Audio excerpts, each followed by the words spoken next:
বাংলাদেশি প্রবাসীদের অন্যতম পছন্দের দেশ হল সংযুক্ত আরব আমিরাত। উন্নত জীবনমান, ভালো আয়ের সুযোগ এবং তুলনামূলক নিরাপদ কর্মপরিবেশের কারণে দীর্ঘদিন ধরেই দেশটি বাংলাদেশ সহ বিভিন্ন দেশের শ্রমিকদের কাছে প্রিয় গন্তব্য। এবার সেই প্রবাসী বাংলাদেশিদের জন্য আরও একটি বড় সুখবর দিয়েছে আরব আমিরাত সরকার।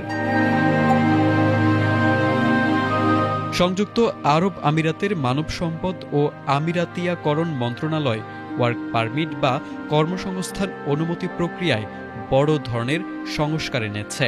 নতুন উদ্যোগের মাধ্যমে আবেদন প্রক্রিয়া আরও সহজ করা হয়েছে, প্রশাসনিক জটিলতা কমানো হয়েছে এবং ডিজিটাল সেবায় পরিধি বাড়ানো হয়েছে।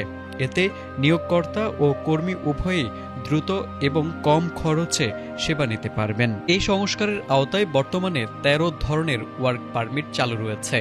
এর মধ্যে রয়েছে বিদেশ থেকে সরাসরি কর্মী নিয়োগ, কর্মী স্থানান্তর, পার্ট টাইম কাজ, সাময়িক কাজ, ফ্রিল্যান্স, শিক্ষার্থী প্রশিক্ষণ, অপ্রাপ্ত বয়স্কদের কর্মসংস্থান এবং গৃহকর্মীদের জন্য আলাদা পারমিট সহ বিভিন্ন সুবিধা।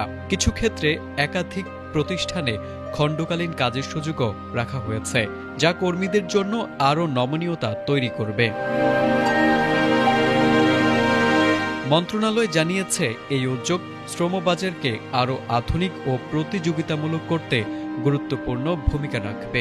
একই সঙ্গে এটি কর্মীদের অধিকার সুরক্ষা, নিয়োগ প্রক্রিয়া সহজীকরণ এবং বেসরকারি খাতের টেকসই উন্নয়নে সহায়তা করবে।